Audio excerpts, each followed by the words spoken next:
Thanks for coming. Welcome to our You Can Do Digital Filtering with an MCU. My name's Kevin. I'll be hosting you for the next hour. I'm a senior staff applications engineer out of the Durham office. Currently working on the DSP library, which is the reason I'm presenting the filtering here. And since last DevCon, I was awarded a patent in motor control, and I've issued several application notes in the medical area and in the motor control area. So you guys have seen this in several lectures already today, so we don't need to dwell on this. You know our offering of power, system LSI, and microcontrollers, and you've probably seen our roadmap from DevCon 2010 and our new roadmap. Now, one thing you won't see in my lecture is you won't see the little thing fly up saying we're going to talk about RH850 or RX, because we're going to talk about digital filtering. This applies to every microcontroller you see up there. So I don't care if you're doing RL78, security, RX, RH850, doesn't matter. Filtering will come into play if you're collecting any kind of sensor data. Now, I do want to set your expectations for this course. So, let's start with our theme for this year, enabling the smart society. Now, more and more sensors, are coming into play in the smart society. I don't care if it's for medical or for your environment, HVAC, whatever. And to make a reliable filter, you have to separate the signal from the noise. We all learned that in college. I want the signal, I want to get rid of the noise. Or if you're a farmer, you want to separate the wheat from the chaff. So, you take an MCU. In the MCU, little signal conditioning. I don't care if it's inside the MCU or outside. In this case, I'm showing it outside because we're going to pick up some little signals. I'm going to put in a low-power wireless module. This could be Zigbee, could be ANT, some low-power wireless module. I'm going to put some pads on it and hook it up to a patient's chest. Now, I got all the makings of a heart monitor here except for one piece, the filtering. So inside my MCU, I'm going to add a little bit of reliable filtering. And now this module can call the doctor up and tell him when his patient is having problems. Okay? This is what it looks like in real life. So there's about 2 or 3 of these already available. I think Renesas has a demo in Japan on this. People are doing this right now. So this lecture is going to cover the basics of filtering, and it's going to keep you out of trouble. What we're not going to do is we're not going to go into filter code. So if you're expecting filter code, that's not what we're here to talk about. I want you to help you get through your problem of getting the signal from the noise. I'm going to show you one slide with code on it. And that's it, and that's only to show a concept. If you want a filter, I'll give it to you for free. In fact, we just web released the RX600 DSP library, transforms, filters, statistical analysis, the whole package. Now, I checked it before lunch, and guess what? The link is broke on the web. So I already notified our marketing team. So when you go to look for that, just beware. The link's broken right now, but they'll fix it. So we're not going to go into code. We're just going to show you some examples of things that have occurred that got people in trouble with filtering, show you how to avoid it, and show you some tools that you can use to solve your problems. So the agenda is system block diagram, including some analog filtering. You may or may not need an analog filter. We'll talk about that. We're going to show the 2 most common, FIR versus IIR. When to use one, when to use the other. Sometimes it's impractical to use certain ones. We're going to talk about sampling theorem. You guys all learned this in college. And we're going to talk about aliasing, or in this case, anti-aliasing. We're going to try and avoid aliasing. We're going to talk about some of the hardware issues that you have when you're doing filtering, which would include triggering skew and ADC interrupt overhead. We're going to talk about decimation. This is a concept that a lot of people have trouble with, but don't worry, I think it'll be clear when we're done. And if it's not, we can discuss it after the lecture. We're going to talk about some fixed point and floating point principles, so you'll understand when you can use one, when you should use the other. And we'll have a lab later on. If you're in doubt, you can go to the lab and look at floating point filters in action. Some benchmarks. Again, very important to your decision on the processor that's going to do your filtering. And then we'll do a summary. So again, this is not to sell you a certain kind of processor in performance. It's going to tell you how to decide what you need to do. So has anybody seen these two problems in their workaday world? On the top, we have a sensor, could be any kind of sensor. Later on, I'm going to tell you it's a temp sensor, but it's attached out at the end of a long wire. So on its way to my processor, it picks up 60 hertz, because we are in America. If you were in Europe, you'd pick up 50 hertz. And then the bottom problem is you want to have a way of cheaply recording voice. So you put a microphone on and you attach it to your ADC, and you're going to sample this ADC so you can recover that voice information. This one needs a 4 kilohertz low pass because you're going to do toll quality voice. So you're going to do bandwidth of 4 kilohertz, sampling rate of 8 kilohertz. So we'll look at that problem too. So we'll be going a little bit between these two problems as we discuss the issues. So let's start out with a little question here. How many people here are averaging their ADC readings? Anybody? Just read a bunch and divide it by some number. Okay, how many people here are already doing filtering? Okay, now I can't tell, but did all the people that did the averaging raise their hand on the filtering? Good. So we don't have any of those guys here that don't know what they're doing. So it's very common to perform a running average on your ADC readings. Okay, so it's very simple. You keep adding. In fact, we have an ADC that adds the readings as it goes along. And then once you're done and you get your end readings, you divide by that number. This is known as a Boxcar filter. Very simple for all the coefficients are equal to 1. So, tech support call. Customer sends us a tech support ticket saying, your ADC does not pass 1 kilohertz. He says, I know I got 1 kilohertz in my signal, but it's not coming through. So our illustrious tech support, our AE gets on. You can't figure out what's going on. So he calls the guy. Says, okay, what are you doing? He says, well, I'm taking 8 readings and I'm dividing it by 8. Okay, what sample rate are you using? He says, I'm using 8 kilohertz because that's my sample rate. So he ended up with this. And look where the notch is. The first one's at 8 kilohertz. So if you construct a running average, you are creating a Boxcar filter. And the general formula is sampling rate divided by the number of taps. And you will have a notch. So in general, Boxcar filters, low pass filter, the first notch starts where I told you, and that's what the band pass will look like. Okay, so we're all good on this, right? You're filtering if you're averaging. Here's what a FIR looks like. So basically you have the delay element, Z. That's delayed by your sample rate. Every time we take in a new sample, we shift it down in the delay elements. That represents a memory element. So whatever you're filtering, if it's a byte or a word, that's how much memory you have to take up. For each one of those elements, when you get a new sample, you multiply it by a coefficient. So in the case of the Boxcar, B0, B1, B2, B3 would all be equal. It'd be the number of taps divided by. And then finally, you sum them all together and throw them out as an output. Now, a little block on the end is decimation. And we're going to get into that in detail. Decimation could be on the back end or the front end. If you come to the lab, we decimate it on the back end just as an example. You might preferentially decimate it on the front end to avoid the extra math. Okay? Now the nice thing about this filter, input's bounded, right?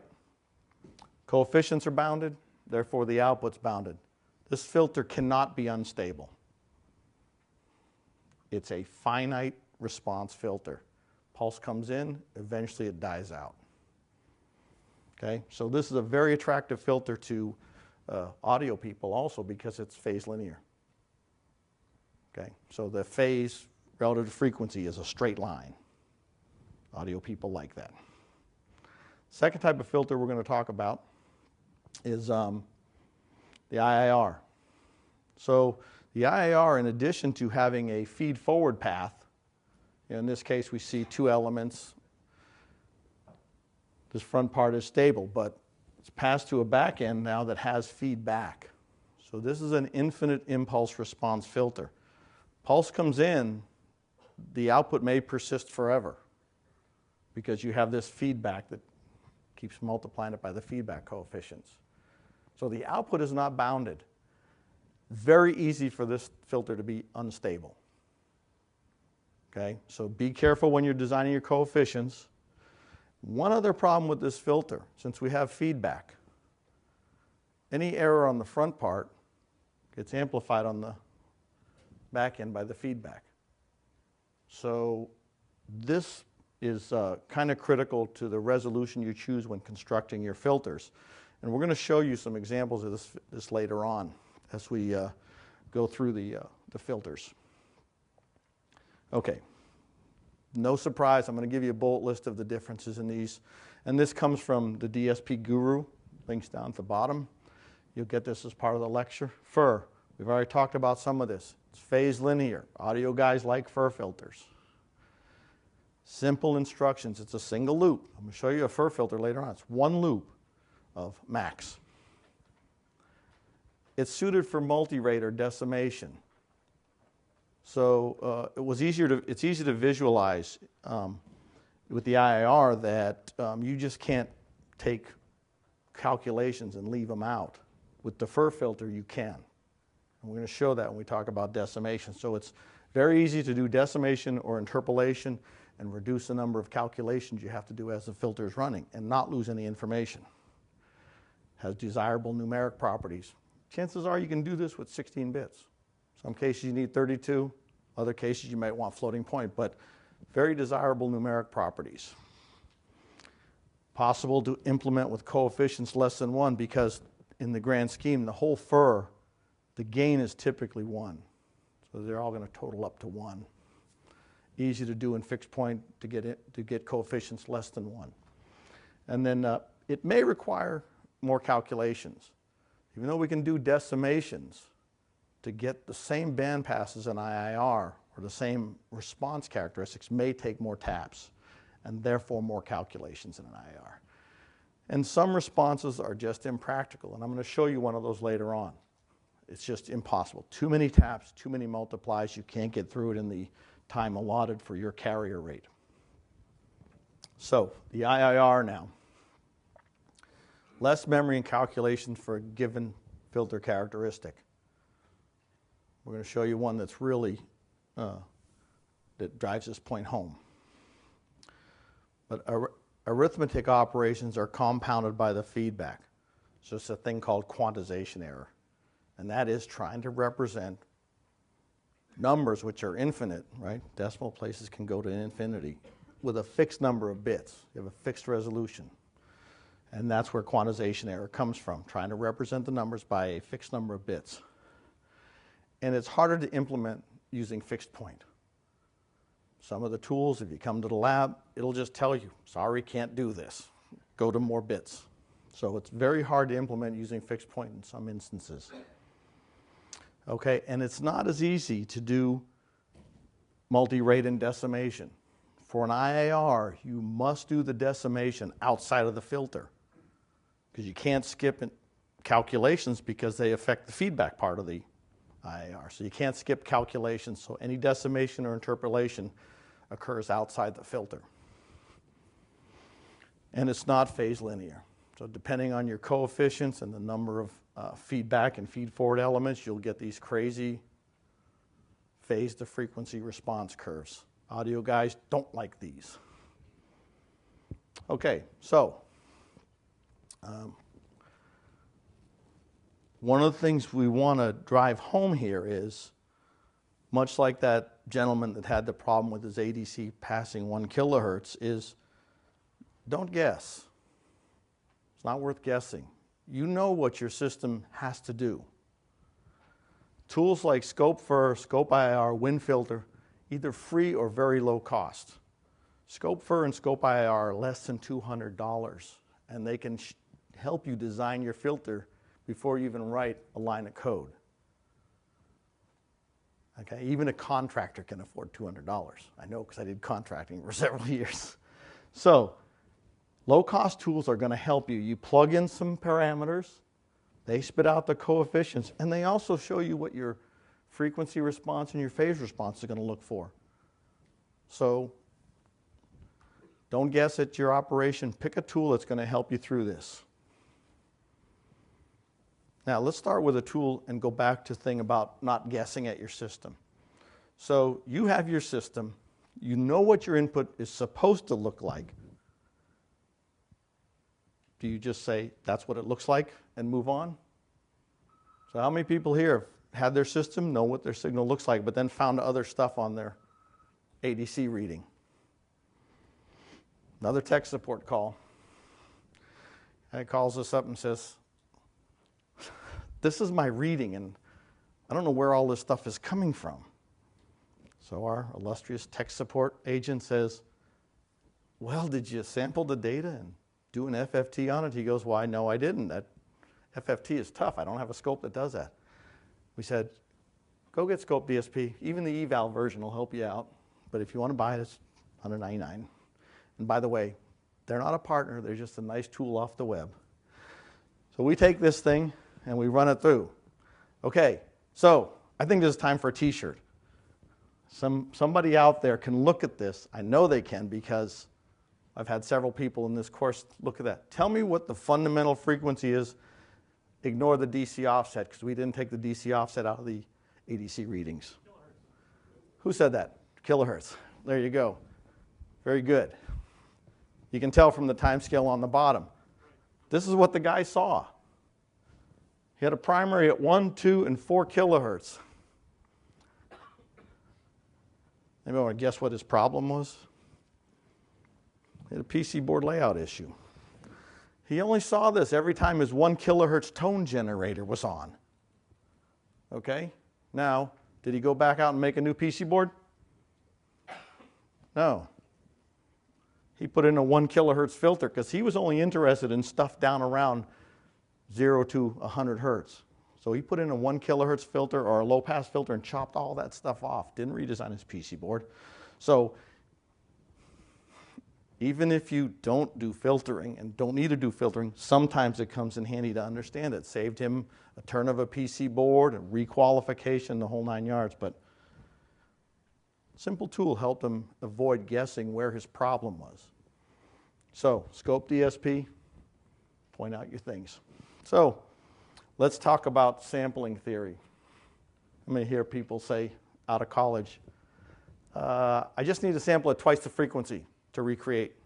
In this case, let's say we're doing audio at 4 kilohertz. I only need to sample at 8 kilohertz to recreate 4 kilohertz. How many people say that out of college? Come on, admit it. Yeah. Really the way to say this, you can properly recreate or you can sample at twice the frequency, provided there's no energy in that other area. So if you want 4 kilohertz and you're going to sample at 8, there better not be any energy above 4 kilohertz because it's going to alias. So let's take a look at a simple way of getting rid of that, solving our problems. So we'll start out with the aliasing bandwidth. This is our second block diagram we showed you. We're going to record voice data. We're going to limit the bandwidth to 4 kilohertz. And we're going to sample at 8 kilohertz. Meets the Nyquist criteria, right? Everybody's happy. First problem. How many know audio goes above 4 kilohertz? We listen to our stereo every day, right? So there's energy above 4 kilohertz. Now, okay, I'll put an anti-aliasing filter, right? Let's just put a filter on this thing. Looks like that, right? Is that typical filter for you guys? Right? Okay, 12 dB attenuation, 12 dB per decade. How much energy you got between 4 and 8 megahertz, or an 8 kilohertz rather? Even at 8 kilohertz, remember 12 dB, this is not power, we're talking about voltage, is 1/4. So if you had 1 volt of your signal at 4 kilohertz, you still had 1/4 of a volt at 8 kilohertz. And you all know that's going to mirror around your carrier frequency, so you're going to start hearing stuff at 12 kilohertz and, you know, depending on what the frequency is it's coming through.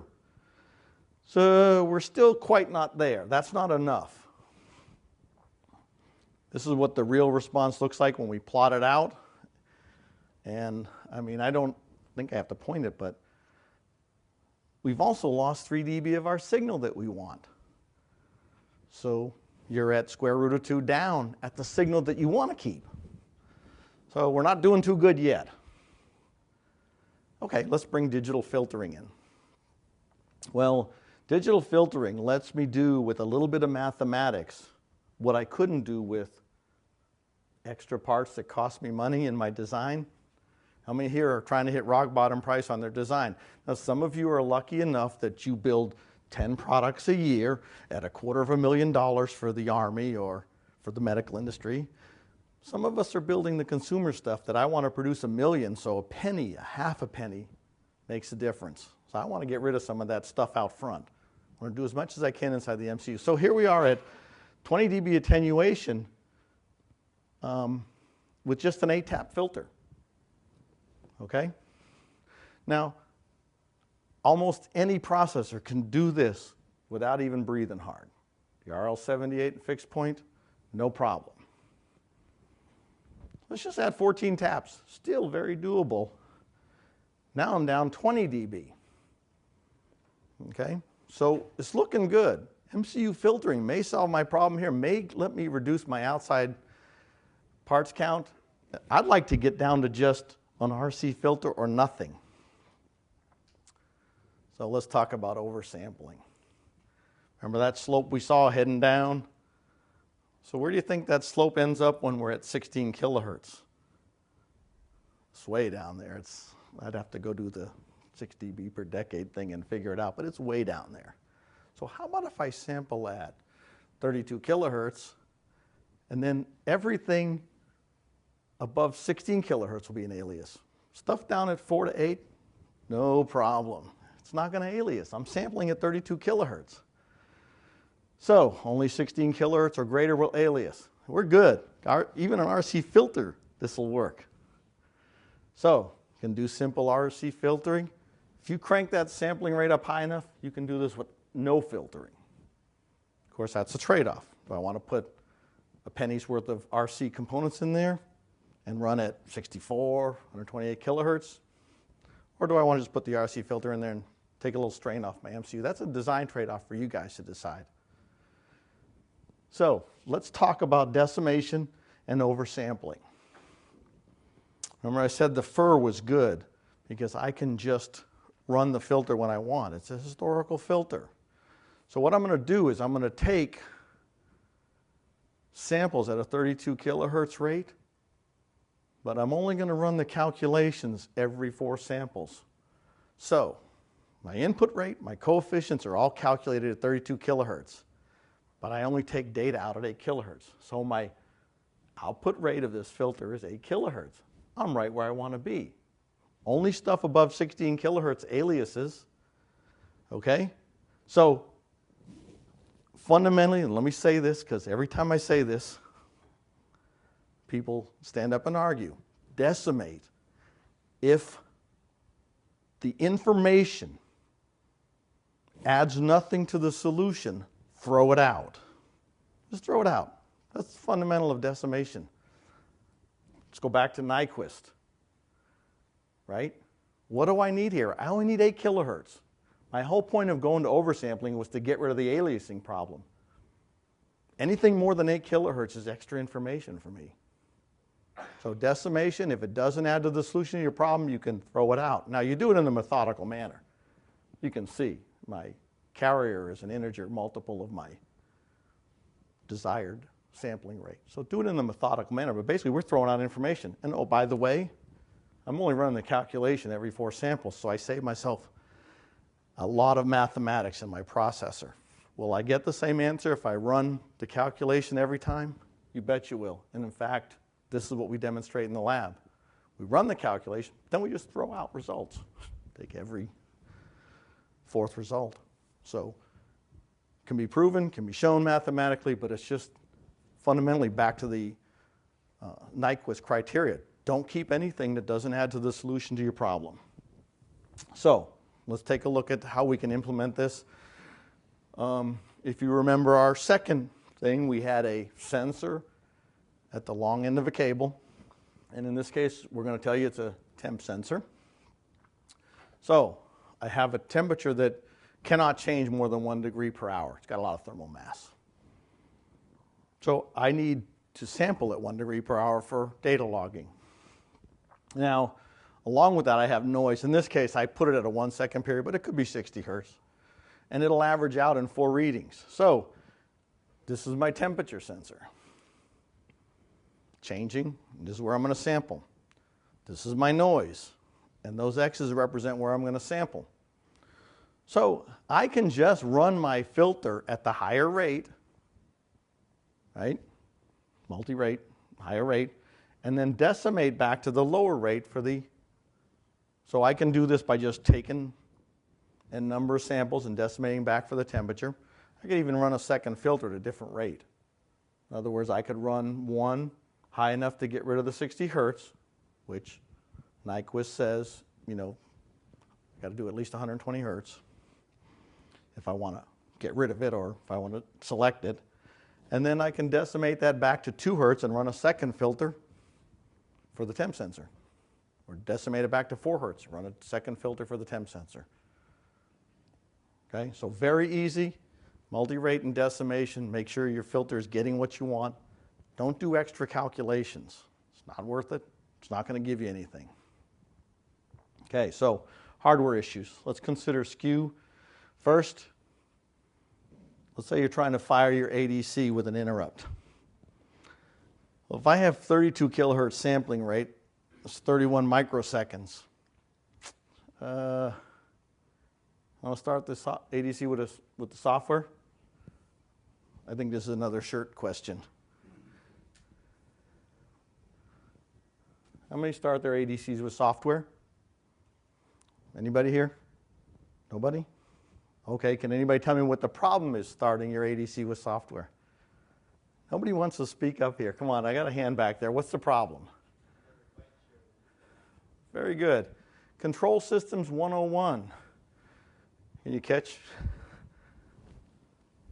Control Systems 101. If you don't sample your data at a fixed rate, your coefficients mean nothing. It's not exactly. So you have other interrupts in the system going on, long instructions. A lot of processors you run into can interrupt a divide, and no divide is single cycle, no matter what anybody tells you. Dividing is an iterative process. Could be 1, could be 10, could be, in some cases, 60 clock cycles. Some processors let you interrupt the divide, but not all of them. So you're going to be held off for 60 cycles. There goes your skew. Okay? So your possible solutions: make the start the highest, make the software interrupt the highest priority. Doesn't fix the long instruction problem. Your best bet to get an absolute accurate trigger is pick a processor that has a timer triggered A to D. We're all doing that. If I want an 8 kilohertz sample rate, I set the timer for 8 kilohertz. Because it doesn't matter when I grab the data, right? It doesn't matter when I process the data. It only matters when I grab it into my sample and hold. If I do that at 8 kilohertz, I'm good to go. Take my time getting around to the data, process it at my leisure. So, and if you do have some extra small devices, some of them don't have timer triggered A to D, but they all have an A to D trigger pin. So sometimes you may waste a pin looping it back, but that's your best solution for control systems and filtering. So now let's talk about ADC interrupt overhead. So your ADC conversion gets going, it stops, and you go get the data. Assuming it takes 40 cycles at our 32 kilohertz band rate, 1.28 million cycles per second. Wasted on getting the data out and putting it into a buffer. Solutions. Just use a DMA controller. Pick something where the hardware is going to help you out. Chances are your filter is not going to do anything anyway till it gets a certain amount of data.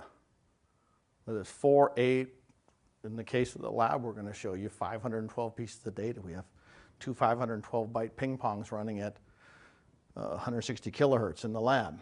So use a DMA. Okay, now it brings it down to 200,000 cycles. So using DMA, why am I having those cycles? You got to reprogram the DMA. You got to do some housekeeping, but you're way down in the transfer rate. So if you come to my digital filter lab, this is what it looks like. Timer fires ADC, fires a DMA, dumps the stuff into a ping pong buffer. Interrupt tells you, filter, when you can process the ping buffer, when you can process the pong buffer. This mechanism fits beautifully into an RTOS, because all the interrupt's got to do is wake up the filter task. Hardware assist for the RX, and this is from the DevCon RX Performance Lab. If you guys are going to that, John Breitenbach's running that, same mechanism. About 3% at 200 kilohertz for 5,000 samples, goes up dramatically as you increase the carrier rate. So don't always look to your software to improve your performance in your filter. Look to your hardware. And doing it by interrupts doesn't affect the quality of your filter, but it affects the maximum carrier rate you'll be able to perform at. So at high carrier rates, look to your hardware for assistance. So now let's get back to the problem of when do I want to use an IIR? Here's one filter, 4 kilohertz, 8 tap, low pass filter. Same parameters we talked about before, 4 kilohertz and 8. These are the coefficients. No problem. The tool gave me all the coefficients I need. Anybody see a problem there? Yeah, that's still not a problem. I can do signed. They're all got a dot in them. How'd you like to do that on the RL78 or the RX200 without a floating point unit? So here's my one slide of code. That's the loop. That's why I don't want to talk about code. It's that simple. That's a FIR filter. Problem you saw from the previous slide, all the coefficients were fractional. So what's your solutions? Option to calculate the filter. Choose an MCU with the floating point unit. I like the RX600, but some people like the SH2A and the RH850. So choose one with an FPU and go to town. Use the coefficients as they are. Use floating point libraries. This is an option. It'll be slower, but it's an option. Prime example is, let's say I had a sensor out there that I only wanted to sample once a minute. I want to go out and grab a bunch of data, run the FIR with floating point library, get the result. Might be something like a sensor on a bearing monitor in a high reliability motor installation. Take it, get the data, run an FFT, look at the frequency components, decide if the bearing's starting to have problems. Use fixed point math. That was a little more complicated, is we got to convert those coefficients to fixed point and we got to pick a resolution, and that sometimes can be difficult, and I'm going to show you where that's really bad. So I'm not going to, my guy's signaling me we're running short of time, so I have some slides in here that show floating point numbers, how to represent them. There's a single precision. Here's your mins and maxes for a single precision and a double precision. So let's go back to the fixed point issue that I told you is a problem. If I need to represent 19.5 and 15 in 16-bit fixed point, how many bits do I need for the integer? I need 5. If it was less than 16, I could get back down to 4. So I need 5 for the 19. That leaves me 10 for the fractional part, and we always got to reserve a bit for the sign. Okay? So that's the best resolution you're going to get for that value. Now for a FIR, not a problem. There's a Boxcar up there. Coefficients are all equal. Remember in Boxcar we said all the coefficients are equal. So I just have to scale them up by 4 to get them into the bit range where I can represent 1/4 because it's 4 tap. And there's what the calculation looks like. Do the multiply, get a number, shift it back by 2. So fixed point is not out of the realm of possibilities, but deciding what your resolution becomes a problem. So I have one more t-shirt, so let's get to that. So how many coefficient bits are required for fixed point? I don't want to round off error. Every time I do the multiply, I'm going to get the possibility of error. So for every LS bit, I don't want round off error. So if I'm just going to take 10-bit ADC data, 10 bits of coefficient, right? Each tap, I'm going to accumulate error, so I'm going to add bits based on the number of taps. Okay? If I have 8 taps, I'm going to add 3 LS bits. 16 taps, 4 LS bits. So you can see as you add taps, your resolution is going to quickly jump from 16-bit to 32-bit fixed point. So here's the last t-shirt question. A pop quiz. If I have a 12-bit ADC and I run a 7-tap FIR filter, is 16 bits enough for a fixed point filter? You got to share it with somebody.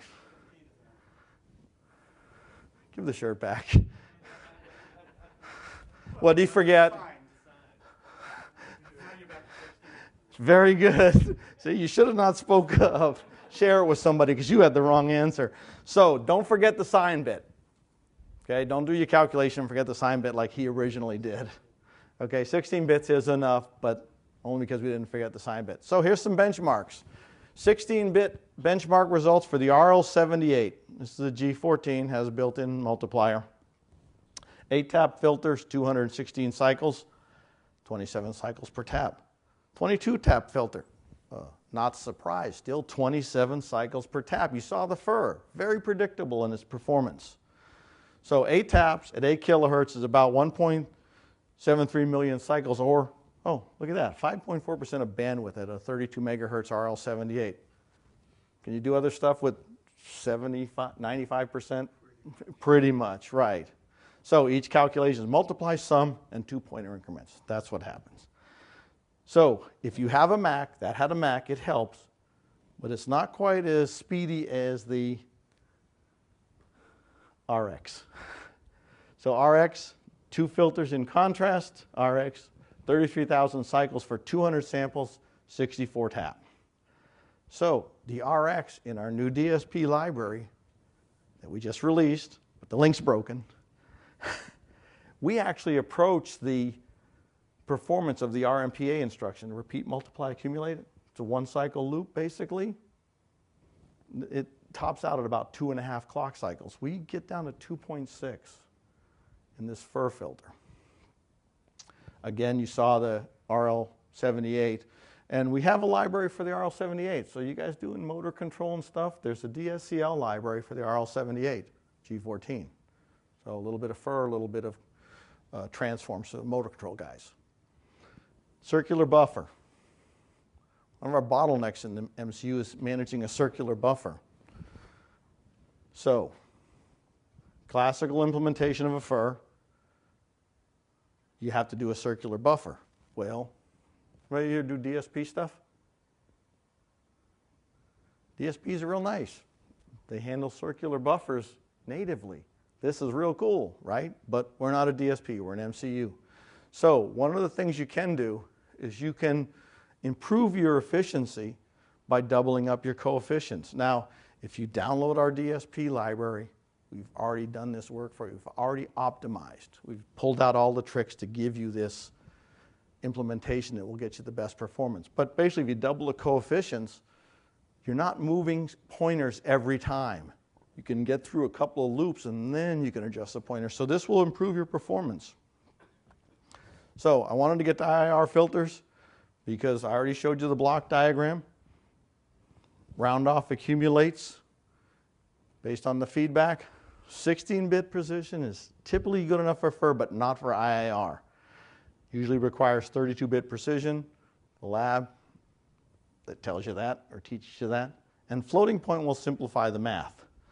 So why would I use IIR? Well, I already told you that I can do the same thing in an IIR with less taps. That looks like a fairly complex filter, sampling at 44 kilohertz and center frequency of 5, passband of 1. I want 40 dB. By the way, I don't know where that 40 dB comes from, but every guy that's done filtering says, hey, I don't do anything unless I get at least 40 dB of reduction. You know, very easy to do with the right tools. So I'm going to design that filter. The best I could get this down to with a FIR was 59 taps, and I think I cheated. I think I put 3 dB in the passband ripple. Oh, look at this. IIR, 17 taps. Now I'm working. I can do that with a little processor. So 13 of them are non-zero. If you want to sit down and hand optimize that, you can bypass some of the coefficients that are 0. You can just bypass that multiply and just pass the data through. So now I have a bigger problem with my coefficients. What resolution do I pick to represent those numbers? And you can see why quantization error becomes, or 16-bit representation becomes a problem. So look at that 36. How many bits does it take to represent 36? I'm up to 6 bits, right? That only leaves, here we go, 8 for resolution and 1 for sign, or 9 for resolution, 1 for sign. So I'm quickly losing my fractional resolution. This is where a floating point unit helps. This is also where fixed point 32-bit resolution helps. So some benchmarks. The 59 tap FIR takes roughly 6.5 microseconds at 100 megahertz. Okay? And at about 20% of the bandwidth. 17 tap FIR only takes 3.5 microseconds, or about 15% of the bandwidth. So I got the same filter at about half the requirements of bandwidth. So if you're not worried about phase linearity and more worried about frequency response, IIR might be your solution. Sorry, sales plug. We just got done releasing DSP library, so I have to plug it. So pull this down. We're going to give you the code. Don't worry about coding. You're going to worry about your coefficients and your frequency response and your phase response. That's what you need to worry about in your system solution. So in summary, we've covered the system block diagram, showed you how you can reduce your analog filters, FIR versus IIR. Everybody got an idea, you know, what each one's going to buy you. We've covered sampling theorem. So don't go off and say I got to sample at twice the frequency anymore. You already know. Sample at twice the frequency if there's no energy between my bandwidth and my sampling. Anti-aliasing, so things don't come back and haunt you. We covered oversampling. Trigger skew, avoid that. ADC interrupt overhead, avoid that if you need to have high carrier rates because it's going to cost you.